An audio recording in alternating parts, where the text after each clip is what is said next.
Depuis quand un concours, on dit fonction publique, mais la fonction publique de Côte d'Ivoire est devenue maintenant fonction privée.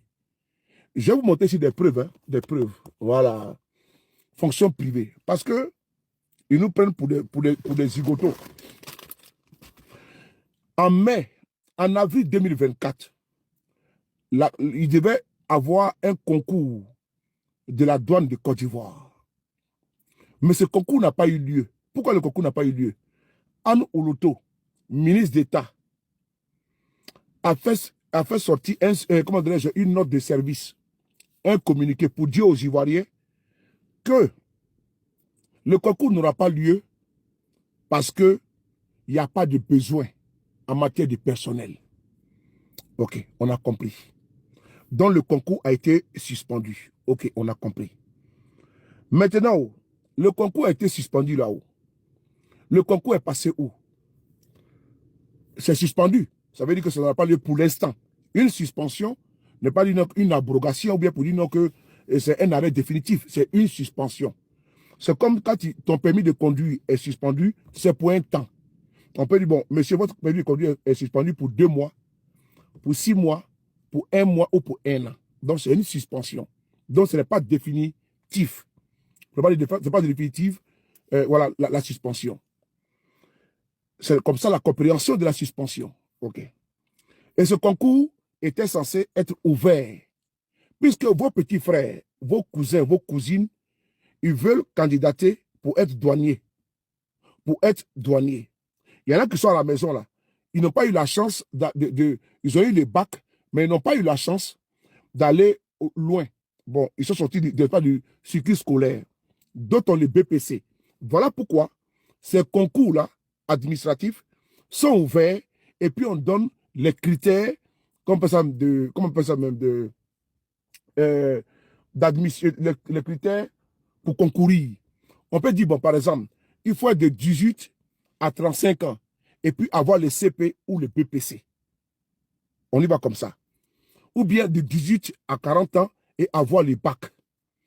Dans les cas espèces, on parle de BPC. On a compris.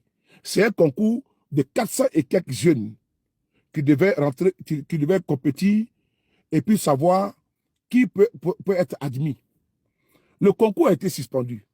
Mais ce que vous avez oublié, ils ont suspendu le concours pour faire la place aux militants du RHDP. Vous allez me dire pourquoi? C'est parce que j'ai des preuves que je vais vous montrer les preuves là. Comprenez-nous bien, hein? Notre pays est en lambeaux. Si on y prend garde, ce n'est pas bon. Si on y prend garde, ce n'est pas bon. Je suis en direct sur YouTube. Je suis en direct sur YouTube. On va parler. Il ne faut pas parler, je suis en direct sur YouTube. Attends 2 secondes. Je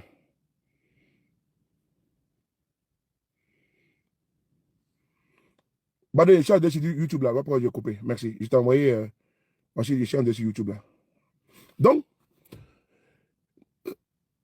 il faut qu'on soit d'accord sur un point.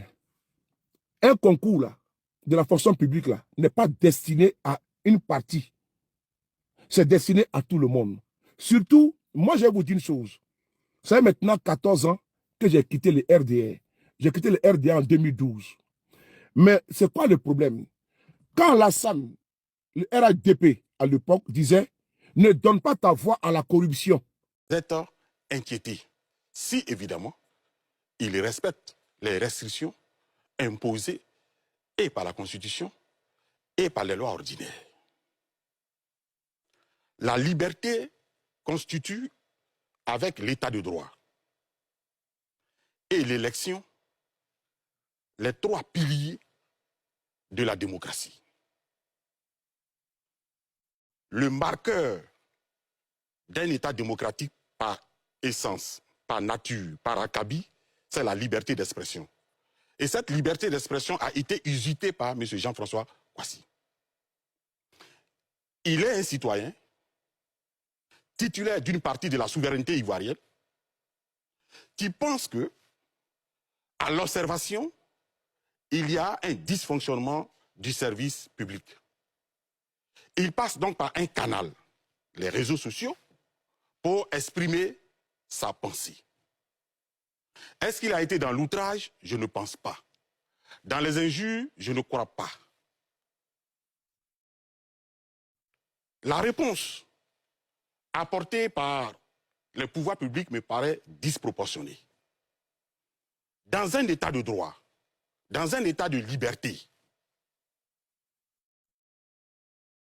M. Jean-François Kouassi fait une publication, une vidéo, où il met, n'est-ce pas, en évidence un certain nombre de fautes administratives. Est-ce que c'est avéré ou pas? Le comportement du pouvoir public, c'est de l'inviter, de l'interpeller et de lui apporter la contradiction comme ça a été fait. Et de dire au grand public, ou bien utiliser même les mêmes moyens que lui, pour dire que ces affirmations ne sont pas avérées. Je pense qu'il ne faut pas donner l'impression que nous sommes dans un état policier, où la réponse répressive est la réponse à toute attitude du citoyen. Un citoyen peut se tromper même de bonne foi. Dans ce cas, on le corrige. Un citoyen peut dire des choses qui peuvent lui paraître vraies, mais qui, à l'analyse, à la confrontation des faits, peuvent s'avérer fausses.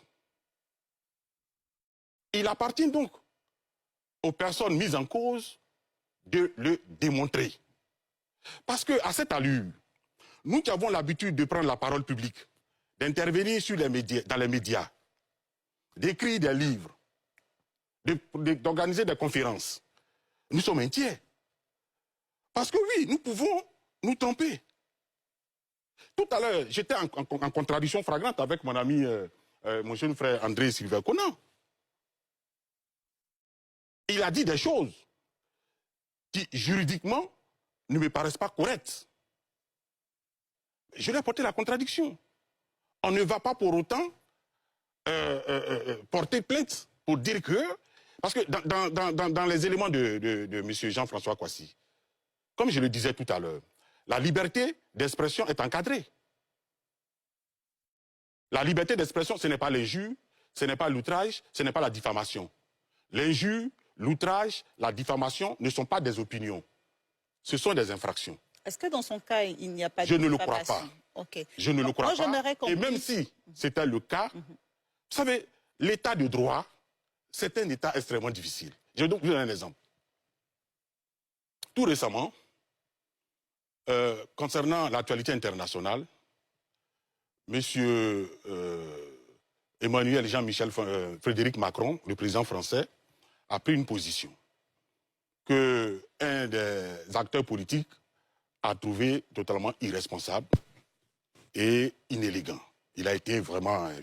Mais M. Macron a fait un autre tweet pour dire non, voilà, ce n'est pas inélégant, ce n'est pas irresponsable, voilà ce que je pense, voilà ce que je pense, voilà ce que je pense, voilà ce que je pense. Et à l'analyse, après les sondages, on voit que les Français sont d'accord avec le président. Mais l'opposant est toujours là en liberté. Il s'exprime.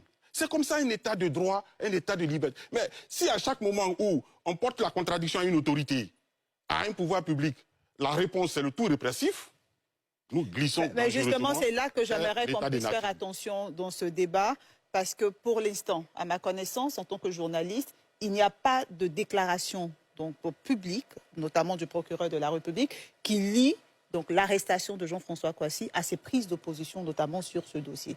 Nous ouvrons le débat pour poser la question donc, de la liberté d'expression dans notre pays. On réfléchit au cas où ce serait le cas. Vous avez dans quel cas de figure nous nous trouvons d'être prudente. Seulement, M. Jean-François Kouassi, jusqu'au moment où nous prenons place sur votre plateau, serait entre les mains des autorités policières. Sauf erreur de ma part. Sauf erreur de ma part. Nous avons vu une vidéo dans laquelle il a été interpellé brutalement par une autorité policière. Vous comprenez? Et c'est juste après, n'est-ce pas, son intervention dans les rues du plateau, que cela a été fait. On peut donc supposer, je vous donne le bénéfice du doute, on peut donc supposer que son arrestation par la police, par les autorités policières, procède de son acte posé. Et la preuve, nous sommes en train de parler de ça. Où il est aujourd'hui. Et donc, je pense que, vous savez, faisons très attention. Ou on est démocrate, ou on n'est pas démocrate. Nous voyageons tous. Nous voyons ce qui se passe ailleurs. Pourquoi les autres sont en avance? Parce que le problème, quand vous tuez la liberté d'expression, vous tuez les intelligences. Vous empêchez les intelligences d'entreprendre. Vous empêchez les intelligences de réfléchir, de créer, d'inventer. Et en ce moment, on tombe dans une société sclérisée. D'accord, merci. Merci Geoffroy Julien Kao. André Silva Conon. Alors, encore une fois, je reviens